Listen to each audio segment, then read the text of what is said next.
ನನ್ನಿಂದಾನೇ ಅಲ್ವಾ ನಿನಗೆ ಜ್ವರ ಬಂದಿರೋದು? ನೀನ್ ಹುಷಾರಾಗಿದ್ಯಲ್ಲ ಅಷ್ಟ್ ಸಾಕು. ಕೇಳ್ತಿರೋದೇ ಒಂದು, ನೀನ್ ಹೇಳ್ತಿರೋದೇ ಇನ್ನೊಂದು. ನಡಿ ಆಸ್ಪತ್ರೆಗೆ ಹೋಗೋಣ. ನಡಿ, ರಾಮಣ್ಣಂಗೆ ಕಾರ್ ತಗೊಂಡ್ ಬರಕ್ ಹೇಳ್ತೀನಿ. 2 ಗ್ಲೂಕೋಸ್ ಬಾಟಲ್ ಕೊಟ್ಟು 1 ಇಂಜೆಕ್ಷನ್ ಕೊಟ್ರೆ ಬೇಗ ಹುಷಾರಾಗ್ಬಿಡ್ತೀಯಾ?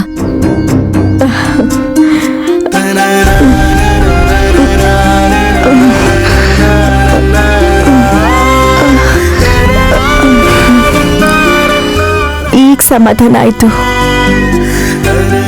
ನೀನ್ ಚೆನ್ನಾಗಿದ್ರೆ ನಾನ್ ಯಾವಾಗ್ಲೂ ಸಂತೋಷವಾಗಿರ್ತೀನಿ.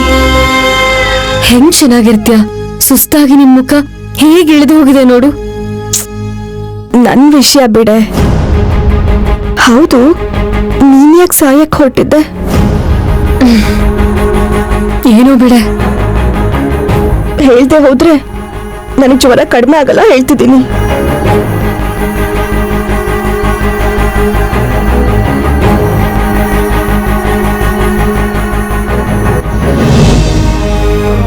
ಮದ್ವೆ ತುಂಬಾ ಚೆನ್ನಾಗಾಯ್ತು.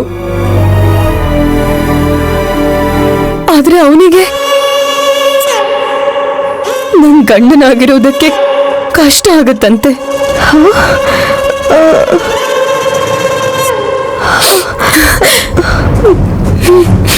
ನಾನು ನಿನಗೆ ತಾಳಿ ಕಟ್ಟಿರ್ಬೋದು, ಆದ್ರೆ ಪ್ರೀತಿಸೋಕ್ಕಾಗಲ್ಲ. ಯಾಕಂದ್ರೆ ನನ್ನ ಮನಸ್ಸಲ್ಲಿ ಬೇರೆ ಹುಡುಗಿ ಇದ್ದಾಳೆ. ನಮ್ಮ ಮನೆ ನೋಡಬೇಕು ಅಂತಿದ್ರೆ ನಾಳೆ ನನ್ನ ಜೊತೆ ಬಾ. ನನ್ನ ಲೈಫಲ್ಲಿ ಮಾತ್ರ ನೀನು ಬರಬೇಡ.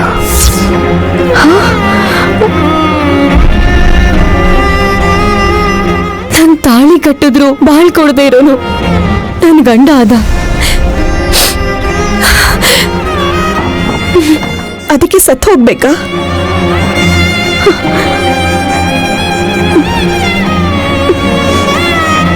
ಕಷ್ಟ ಬಂದ್ರೆ ದೇವ್ರನ್ ಕೇಳ್ಕೊತೀವಿ. ನಿನ್ನ ಅವ್ರು ಇಷ್ಟಪಡೋವರೆಗೂ ಗಂಡನ್ ಕೇಳ್ಕೊಳಕ್ಕಾಗಲ್ವಾ? ನೈನಿ, ಹೌದು ಸುಭದ್ರ, ಆ ದೇವ್ರು ಹೆಣ್ಣಿಗೆ ಕಣ್ಣೀರನ್ ಮಾತ್ರ ಕೊಡ್ಲಿಲ್ಲ, ಗೊತ್ತಿಲ್ಲದೆ ಇರೋಷ್ಟು ಶಕ್ತಿ ಕೊಟ್ಟಿದ್ದಾನೆ.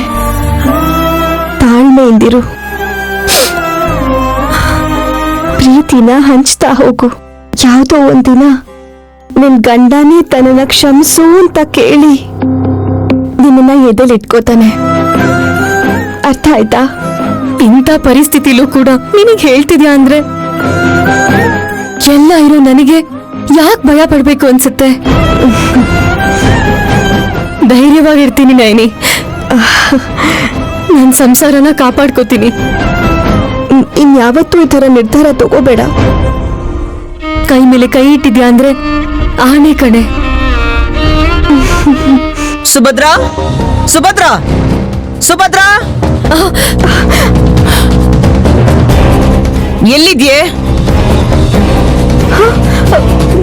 ಸುಭದ್ರಾ, ಒಳಗಿದ್ಯಾ? ಇದ್ರೆ ಮಾತಾಡೆ. ಸುಭದ್ರಾ, ನೋಡಮ್ಮ ಸುಭದ್ರಾ, ನಿಮ್ಮಮ್ಮ ಕಾಂತಮ್ಮ ನಿನ್ನ ಹುಡ್ಕೊಂಡು ನಮ್ಮನೆಗ್ ಬಂದು ಕಿರ್ಚಾಡ್ತಿದ್ದಾಳೆ. ಬೇಗ ಬಾ. ನೈನಿ, ಹುಷಾರು ನೈನಿ, ಹೋಗ್ ಬರ್ತೀನಿ. ಸುಭದ್ರಾ, ಹುಷಾರು.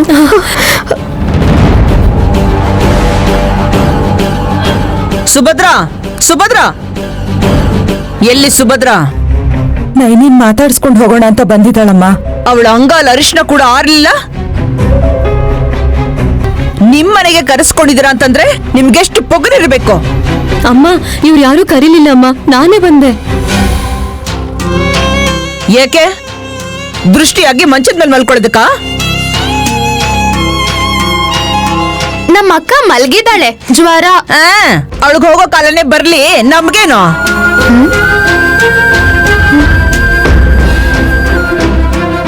ಅಮ್ಮ, ದಯವಿಟ್ಟು ಶಾಪ ಹಾಕ್ಬೇಡಿ. ನೈನಿ ಜೊತೆ ಮಾತಾಡಿದ್ರೆ ತಪ್ಪೇನಿದೆ?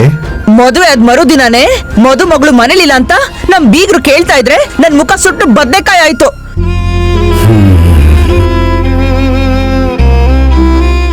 ನೀವ್ ಮಾನ ಮರ್ಯಾದೆ ಬಿಟ್ಟು ಬದುಕ್ತಿರೇನೋ?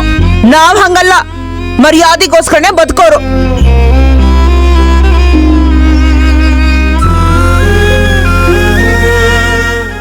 ತಾತಂದ್ರ ಕಾಲದಿಂದಲೂ ನಿಮ್ ವಂಶಸ್ಥರು ಗುಡಿಲ್ ಪೂಜೆ ಪುನಸ್ಕಾರ ಎಲ್ಲ ಮಾಡ್ಕೊಂಡು ಈ ಮನೇಲೆ ಬಿದ್ದಿದ್ದೀರ ಅಂತ ನಾನು ಸುಮ್ನೆ ಇದ್ದೀನಿ ಇಷ್ಟ ದಿನ. ಇಲ್ಲಾಂದ್ರೆ ಯಾವತ್ತೂ ಈ ಮನೆನ ಬೀಳಿಸ್ತಾ ಇದ್ದೆ. ಅಮ್ಮ ಯಾಕೆ ಹಿಂಗ್ ಹೇಳ್ತಿದ್ಯಾ? ನಾನ್ ಮನೆಗ್ ಬರ್ತಿದ್ದೀನಿ, ನಡಿ. ಏಯ್, ಇನ್ ಸ್ವಲ್ಪ ಇದ್ದಿದ್ರೆ ನಿನ್ ಹೆಣ ಮನೆಗ್ ಬರ್ತಾ ಇತ್ತೆ.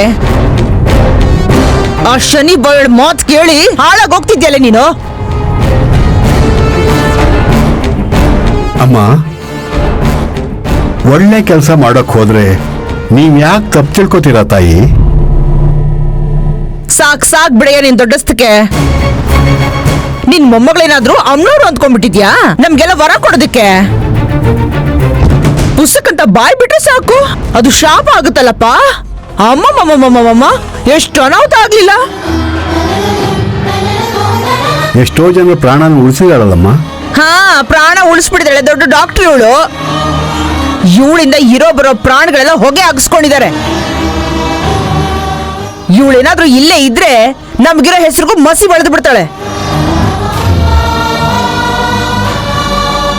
ಏ ಶ್ಯಾಮಲಾ, ನಾಳೆ ನಿನ್ ಮಗಳೇನಾದ್ರೂ ಈ ಊರ್ ಬಿಟ್ಟು ಹೋಗ್ಲಿಲ್ಲ ಅಂತಂದ್ರೆ ನಿಮ್ಮನ್ನೆಲ್ಲ ನಾನೇ ಊರ್ ಬಿಟ್ಟು ಓಡಿಸ್ಬಿಡ್ತೀನಿ.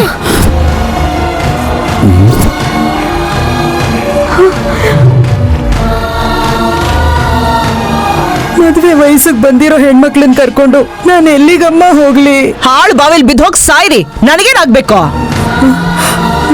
ಅದೇ ಗತಿ ಈ ಊರಲ್ಲಿ ಮಾತ್ರ ಇರೋದಕ್ಕೆ ಹೋಗ್ಬೇಡಿ. ಅಮ್ಮ, ಇಲ್ಲದ ಸಲದ ಕತೆ ಏನಾದ್ರೂ ಕಟ್ಟಿದ್ರು ನೀವ್ ಕೂಡ ಇರೋದಿಲ್ಲ. ಇದೇ ನನ್ನ ತೀರ್ಮಾನ. ಅಮ್ಮ, ಬಾರೆ ಬಾರೆ. ಅಮ್ಮ ಅಮ್ಮ ಅಮ್ಮ, ತಿಳಿದೋ ತಿಳಿದೇನೋ ನನ್ನ ಮಗಳು ಮಾಡಿರೋ ತಪ್ಪಿಗೆ ನಾನ್ ನಿಮ್ ಕಾಲ್ ಹಿಡ್ಕೊಂಡು ಕ್ಷಮೆ ಕೇಳ್ತಾ ಇದ್ದೀನಿ.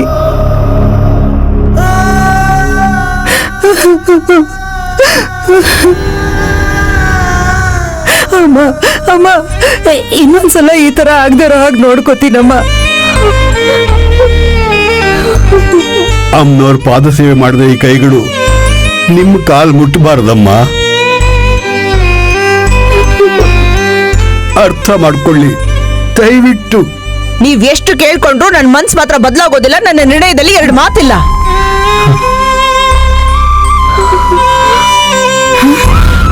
ಒಂದು, ನಾಳೆ ನಿನ್ ಮಗಳು ಊರ್ ಬಿಟ್ಟು ದೂರ ಹೋಗ್ಬೇಕು.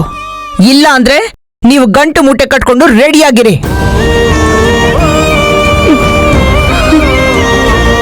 ನೀನ್ ಬಾರೆ. ಅಮ್ಮ ಅಮ್ಮ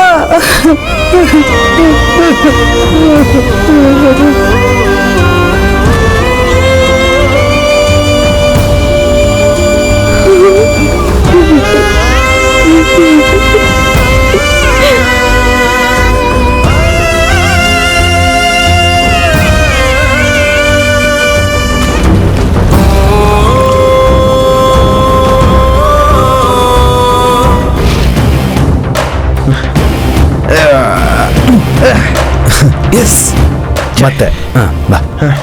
ನಾನೇ ಗೆಲ್ಲೋದು. ಅಕ್ಕ ಅಕ್ಕ, ಮುಗ್ದೋಯ್ತಕ್ಕ, ಎಲ್ಲ ಎಕ್ಕುಟ್ಟೋಯ್ತಕ್ಕ. ಆ ವಿಶಾಲ್ ಕೆಲ್ಸಕ್ಕೆ ಹೋಗ್ತಿದ್ದಾನಕ್ಕ. ಕೆಲ್ಸಕ್ಕ? ಅಂತಿಂತ ಕೆಲ್ಸ ಅಲ್ಲ, ನಮ್ಮನ್ ಮುಳುಗ್ಸೋ ಕೆಲ್ಸ. ಮುಳುಗ್ಸೋ ಕೆಲ್ಸನ? ಯಾಕೇನಾಯ್ತು? ಕರೆಕ್ಟಾಗಿ ಹೇಳ್ದೆ ನೀನು. ಕರೋನಾ ಬಂದು ಗೊಟಕ್ಕಂದಿದ್ರು ಚೆನ್ನಾಗಿರ್ತಿತ್ತು.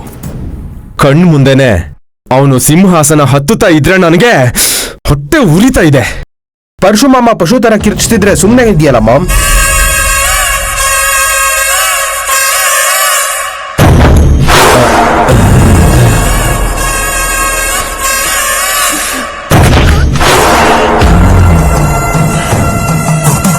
ವಿಶಾಲ್ ಆಫೀಸಿಗೆ ಹೋಗದೆ ಇರೋ ಹಾಗೆ ಮಾಡ್ತೀನಿ.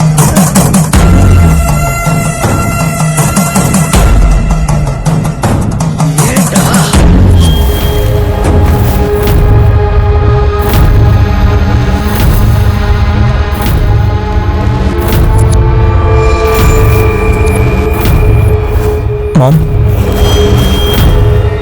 I'm wearing your favorite color suit. How is it?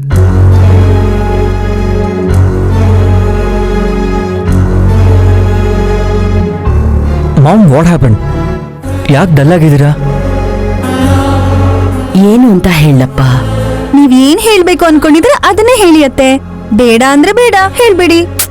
ನೀ ಸುಮ್ನಿರೆ. ನನ್ ಮೊಮ್ಮಗ ಆಫೀಸ್ಗೆ ಹೋಗಕ್ ಮೊದ್ಲು ತಿಲೋತ್ಮನ್ ಮುಖ ಸಪ್ಪಗಿದೆ ಅಂದ್ರೆ ಏನೋ ವಿಷಯ ಇದ್ದೇ ಇರ್ಬೇಕು. ನೀನೇನ್ ಹೇಳ್ತೀಯ ಅಂತ ವಿಶಾಲ್ ಕಾಯ್ತಾ ಇದ್ದಾನೆ ತಿಲೋತ್ತಮ. ಇದು ನನ್ ಮಾತಲ್ಲ ರೀ, ಗಾಯತ್ರಿ ಅಕ್ಕನ್ ಮಾತು.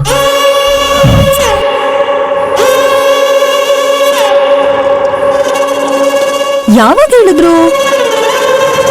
ನಿನ್ನೆ ಎಲ್ಲಿ? ಕನ್ಸಲ್ಲಿ.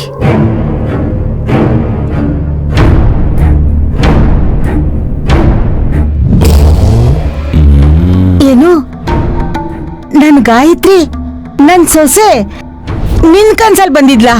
ಏನಂದ್ಲು?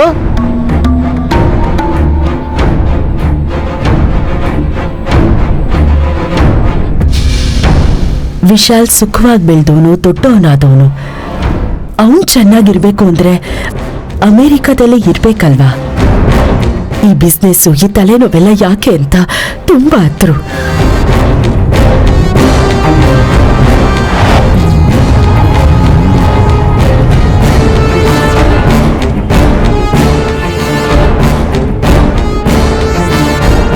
ನಾನ್ ಬದುಕಿದ್ರೆ ಇಷ್ಟು ದೊಡ್ಡ ಬಿಸ್ನೆಸ್ ನೋಡ್ಕೊಳ್ಳೋ ಜವಾಬ್ದಾರಿನ ಅವನ ಮೇಲೆ ಹೊರಿಸಿ ನಾನ್ ಸುಮ್ಮನೆ ಇರ್ತಿದ್ದ ಅಂತ ದುಃಖ ಪಟ್ಕೊಂಡ್ರು. ಸುಳ್ಳು ಬುರುಕರ ಸಂಘಕ್ಕೆ ನೀನೇ ಅಧ್ಯಕ್ಷೆ ಅಂತ ನನಗ್ ಗೊತ್ತು ತಿಲೋತ್ತಮ. ನಿನ್ ನೆತ್ತಿಗೇರಿರೋ ಪಿತ್ತನ ನಾನು ಹೇಗೆ ಇಳಿಸ್ತೀನಿ ಅಂತ ನೋಡ್ತಾ ಇರು.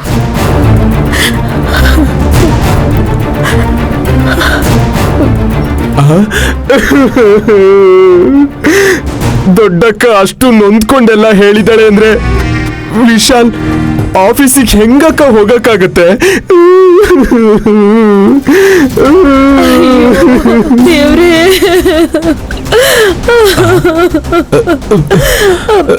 ಅಯ್ಯೋ ದೇವ್ರೇ, ದೇವ್ರೇ, ಅಯ್ಯೋ ದೇವ್ರೇ.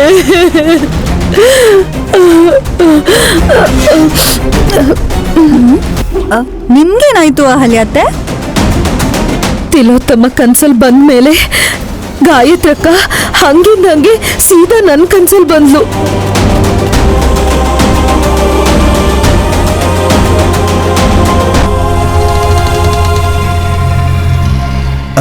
ಅದು ಹೇಗ್ ಬರ್ತಾರೆ? ನಿಮ್ ಅಮ್ಮಂಗ್ ಬಂದ್ರೆ ಅಹಲ್ಯಂಗ್ ಬರ್ಬಾರ್ದಾ? ನಿಮ್ಗೇನು ಅಂತ ಹೇಳಿದ್ರು? ಗಾಯತ್ರಕ್ಕ ನನ್ನನ್ನ ಬೈದ್ಬಿಟ್ಲು ಬಾವ. ಹೌದು ಬಾವ, ಹೌದು ಬಾವ. ವಿಶಾಲ್ ಅಮೆರಿಕಾದಲ್ಲೂ ಓದ್ಕೊಂಡು ಬಂದೇ ಹೊರತು ಬಿಸ್ನೆಸ್ ಬಗ್ಗೆ ಏನ್ ಗೊತ್ತು ಅಂತ ತಿಲೋತ್ತಮ ಅವನ್ನ ಮುದ್ದು ಮಾಡಿ ತುಂಬಾ ಹಾಳು ಮಾಡ್ತಿದ್ದಾಳೆ. ಹಂಗೆ ಕೈ ಕೊಟ್ಕೊಂಡು ಸುಮ್ಮನೆ ಕೂತ್ಕೊಂಡ್ರೆ ಕಂಪ್ನಿ ಮುಚ್ಚಬೇಕಾಗತ್ತೆ ಅಂತ ತುಂಬಾ ಬೇಜಾರಲ್ಲಿ ಹೇಳಿದ್ಲು ಬಾವ.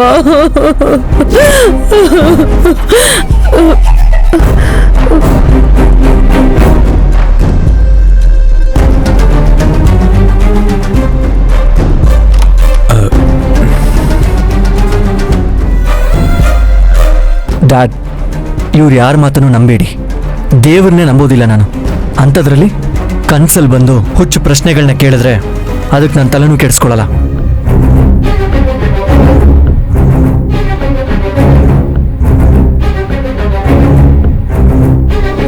ವಿಶಾಲ್, ತಿಲೋತ್ತಮ ಅತ್ತೆ ಮುದ್ದು ಮಾಡಿ ನಿನ್ನ ಹೀರೋ ಮಾಡ್ದೆ ಝೀರೋ ಮಾಡ್ತಾಳೆ ಅಂತ ಎಲ್ರೂ ಅನ್ಕೊಂಡಿದ್ದಾರೆ. ನಾನು ಹೇಳ್ತಿದ್ದೀನಲ್ವ ಅದಕ್ಕೆ.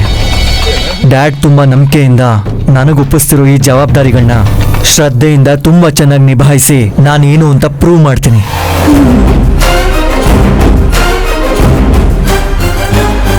ಗಾಯತ್ರಿ ಗ್ರೂಪ್ ಆಫ್ ಇಂಡಸ್ಟ್ರೀಸ್ನ ಕನ್ಸಲ್ಲೂ ಯಾರು ಊಹೆ ಮಾಡದೇ ಇರೋ ಸ್ಥಾನಕ್ಕೆ ನಾನು ತಗೊಂಡು ಹೋಗ್ತೀನಿ. ಅಮ್ಮ, ನಿನ್ನ ಪ್ರೀತಿ ಎಷ್ಟು ದೊಡ್ಡದೋ ಕುಡ್ದು ಬಾಯಿಗೆ ಬಂದಂಗೆ ಮಾತಾಡೋರ ಬಾಯಿನ ಮುಚ್ಚಿಸ್ತೀನಿ ನಾನು. Bless me mom. ಅಂದ್ರೆ ಏನತ್ತೆ? ಆಶೀರ್ವಾದ ಮಾಡಿ. ಆಲ್ ದಿ ಬೆಸ್ಟ್ ಹೇಳ್ತಿದ್ದೀನಿ. All the best Vishal. Thanks mom. Dad, shall we go? ಇಲ್ಲೇನಾಗ್ತಾ ಇದೆ ಗುರು? Just follow. ರೀ ನಿಂತ್ಕೊಳ್ಳಿ.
ಏನಾಯ್ತು ಸುಮನ? ಸುಮ್ಮನ ಗಿಮ್ಮನ ಅಂತ ನನ್ನ ಮರಳು ಮಾಡಕ್ ನೋಡ್ಬೇಡ. ಯಾಕೆ ಏನಾಯ್ತು? ಹೌದು ಮತ್ತೆ, ನೀನು ಈ ಬಟ್ಟೆ ತಗೊಂಡು ಊರ್ ಬಿಟ್ಟು ಹೋಗ್ತಾ ಇರ್ಬೇಕು ಅಷ್ಟೇ.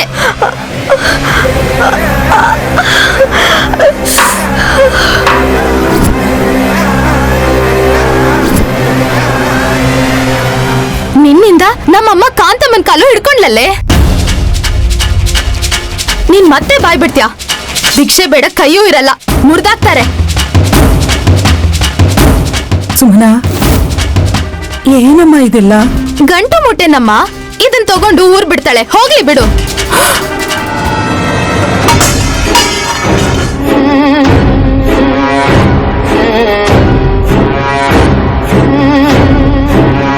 ಹುಚ್ಚಿಡ್ದಿದ್ಯಲ್ಲ ನಿಂಗೆ? ನೈನೇ ಇಲ್ಲ ಅಂದ್ರೆ ಬದುಕಲ್ಲ ಅಂತ ತಾನೆ ಸುಭದ್ರಾಳ ಅಮ್ಮನ್ ಕಾಲ್ ಹಿಡ್ಕೊಂಡಿದ್ದು. ಅಕ್ಕ ಇಲ್ಲ ಅಂದ್ರೆ ನೀನ್ ಬದುಕಲ್ಲ, ಅವಳು ಇಲ್ಲೇ ಇದ್ರೆ ನಮ್ಮನ್ ಬದುಕಕ್ ಬಿಡಲ್ಲ. ಯಾರ ಪ್ರಾಣನೂ ಹೋಗ್ಬಾರ್ದು ಅಂತಾನೆ ನೈನ್ ಇಷ್ಟು ಕಷ್ಟಪಡ್ತಿರೋದು. ಸುಮನಾ, ನಿನ್ನಂಥ ಮೂರ್ಖರೇ ಈ ರೀತಿ ಹುಚ್ಚುಚ್ಚಾಗಿ ಮಾತಾಡ್ತಿರ್ತಾರೆ.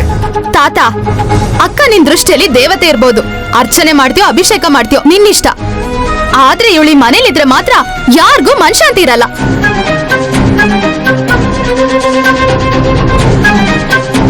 ಕಾಂತಮ್ಮ ಬಂದು ಎಲ್ರೂ ಆಚೆ ಕಳ್ಸಿದ್ರೆ ಏನ್ ಮಾಡೋದು? ಗುಡಿಗ್ ಬರೋ ಭಕ್ತರಿಗೆ ಪ್ರಸಾದ ಕೊಡೋ ನೀನು ಅನ್ನ ಕೊಡ್ರಪ್ಪ ಅಂತ ಬೇಡ್ಕೋತ್ಯಾ? ಸುಮನಾ, ಸಾಯಿಸ್ಬಿಡ್ತೀನಿ ನನ್ ಮಾತಾಡಿದ್ರು. ದೊಡ್ಡೋರ್ ಮುಂದೆ ಏನ್ ಮಾತಾಡ್ಬೇಕು ಅಂತ ಗೊತ್ತಾಗಲ್ವಾ ನಿಗೆ? ನಿನ್ನ ನಿಂತ್ಕೋ ಶ್ಯಾಮಳ, ನಿಂತ್ಕೋ.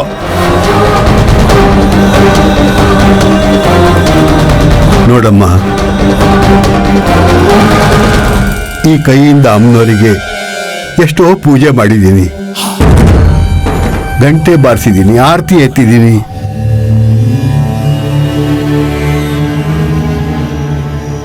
ಆದರೂ ನಮ್ಮ ಹಣೆ ಬರಹ ಸರಿ ಇಲ್ಲ ಅಂತ ನಾನು ಯಾವತ್ತೂ ಬೇಜಾರು ಮಾಡ್ಕೊಳ್ಳಿಲ್ಲ.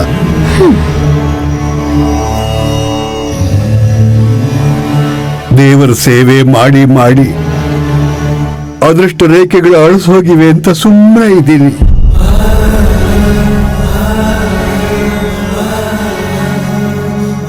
ಆ ವಿಶಾಲಾಕ್ಷಮ್ಮನಿಗೆ ಅರ್ಪಿಸಿದ ನೈವೇದ್ಯ ದಕ್ಷಿಣೆಯಿಂದ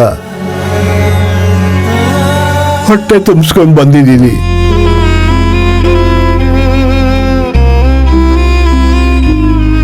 ಹುಟ್ಟಿದ ಮನೆ ಸ್ವಂತ ಊರನ್ನು ಬಿಟ್ಟೋಕಾಗದೆ ಇದ್ದೀನಿ. ನಿಮ್ಮಿಬ್ಬರಿಗೂ ಹೆತ್ತಮ್ಮ ಇದ್ದಾರೆ.